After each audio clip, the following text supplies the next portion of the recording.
is Tim Bergen. I live in Templetooey, Thurles. Relatively close proximity to turbines, you can probably see in the background.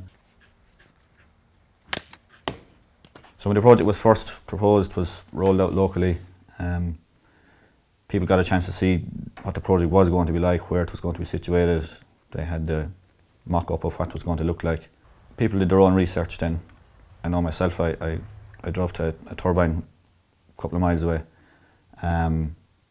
You know, there was issues with noise possibly, and I was probably 500 or 600 metres from a turbine, and there was a farm between me and it, and all I could hear was the tractor in the farm. There was no noise from the turbine.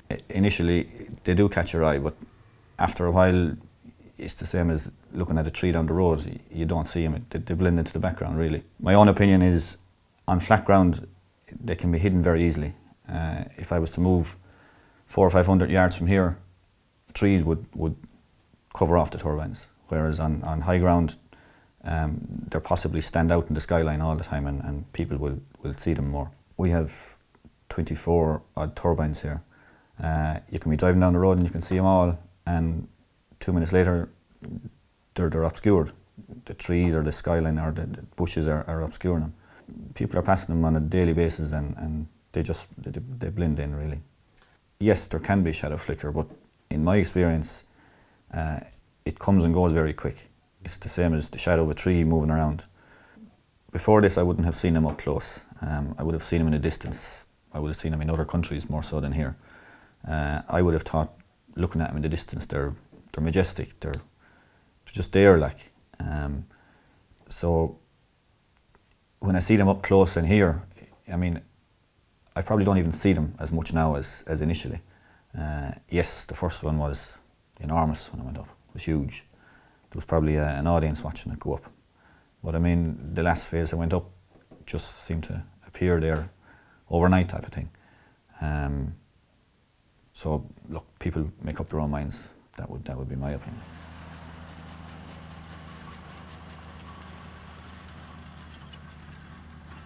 My initial reaction when we first heard about the phase one of the wind farm was a bit, certainly of concern, like, because it was mainly the unknown, and because we certainly hadn't been very close to a wind farm before, we didn't know what's entailed and that, so certainly there was a lot of questions that needed to be answered. We were worried about the proximity of them to the farmyard and to our dwellings, and if there'd be flicker or noise or any other inconvenience.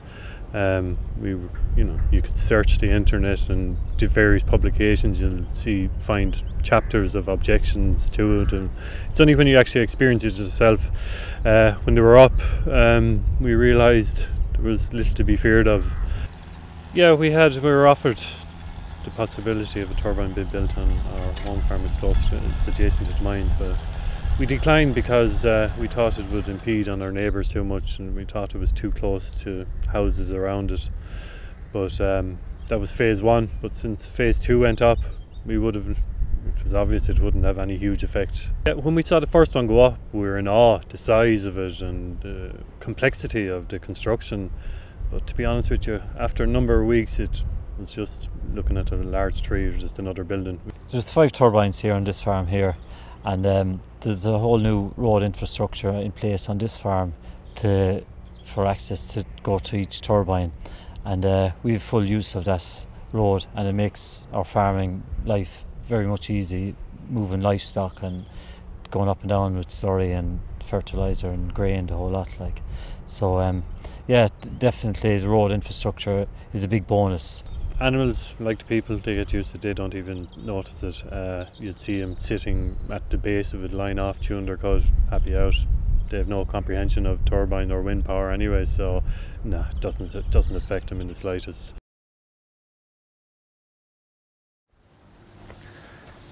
Yeah, I'm standing here beside turbine number 17 on the Lisheen mine wind farm. We're on a reasonable windy day. There's probably about 6 or 7 metres a second wind, and the turbine is probably generating to about maybe 75% of its maximum output. And the sound is very minimum. It sounds like a swish sound.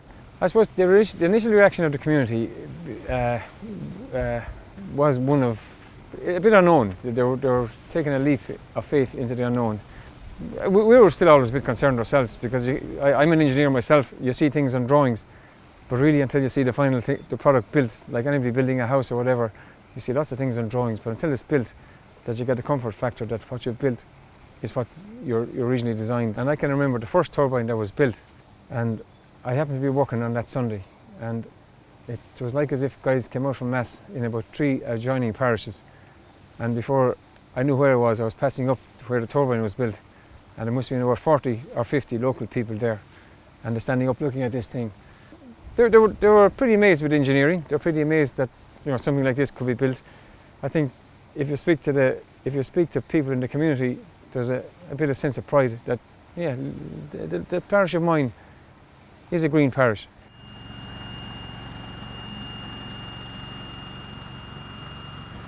Well, the first reaction when the wind farm was proposed was we didn't know what to expect. Well, the nearest one to us is about 900 metres, 900 to 1,000 metres, and it's up. It went up about in February, but it's only started spinning or working in the past maybe 6 to 8 weeks. There is noise near him when you go up near him, but you will only be standing under him, and it's just a swoosh. And that's all you hear. We hear no noise here whatsoever, and we're only about 1,000 metres away from the nearest one.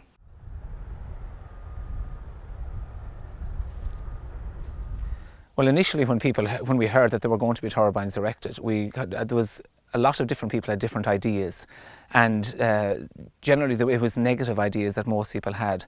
And an action group was actually set up here in Moyne, and a number of people were on the action group that they researched it, and some of them went to visit different places where there are turbines. And gradually over time people came to realise that a lot of the things that were being said weren't based on fact. And any of the people that they went to see weren't dissatisfied with the fact that the turbines were there.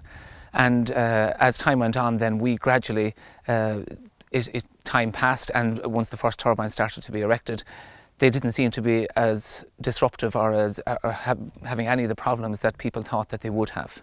Now we're actually here in Moyne Sports Field at the moment, and it's the home ground of Moyne Athletic Club. And we have a 400-metre running track. There's an infield then where the younger children run and where a lot of the adults run on grass as well. For an athletic club, we have a much smaller base than a GAA club. We used to have a lot of difficulty going around fundraising, and we found that we were knocking on the same doors again and again. Now, since the turbines came, every year there is a certain amount of money comes to the parish. That money contributes to the development of all capital facilities within the parish, not just the athletic club, but other organisations that have projects to develop. They help with the funding of those projects, which is an immense help, especially in these times. So the athletic club has benefited from developing indoor facilities as well as some of the outdoor facilities for our athletes. We distribute the money on the basis that the money is always spent on capital projects, so that there is a legacy, so that there is, years down the road, there has been a benefit from the turbines, as opposed to money that was freely available and spent, and then suddenly, if it's not there, it can't be done without. So really our key is that there's something to show after it, that it has benefited not me or my generation or my kids, but generations down the road would possibly gain from turbines in an area. Those legacies of the capital infrastructure that's been built in the community, like the mine will be gone, maybe the wind farm will be gone, but those facilities will remain, and they'll be there for future generations.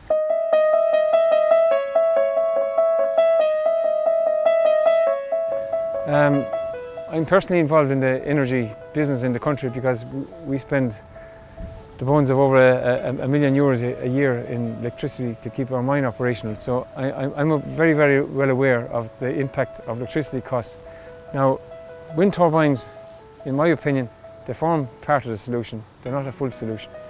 And if I can quote a number of the people that we spoke to on our open day, was that they'd much sooner see a turbine spinning in the air than some kind of a facility pluming out smoke into the atmosphere.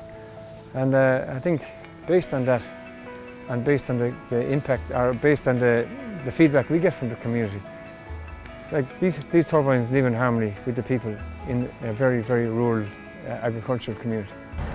Well, the initial few meetings, and we learned a small little bit of information. There was a little bit of apprehension. People were scared. We didn't really know what to expect. Now that they're here and up and running, no problem with them. After maybe about a week or 10 days, we didn't even bother us. We like a tree growing in your lawn. After a while, you drive in a passage, you won't even notice it. They've fitted in extremely well. They're just like gentle giants, just standing there in the countryside. Like the name Moyne means flat area of land, so it isn't your typical area where where turbines would be erected. So they just stand there, and it's a very gentle sound from them. Really, they're very inobtrusive, really.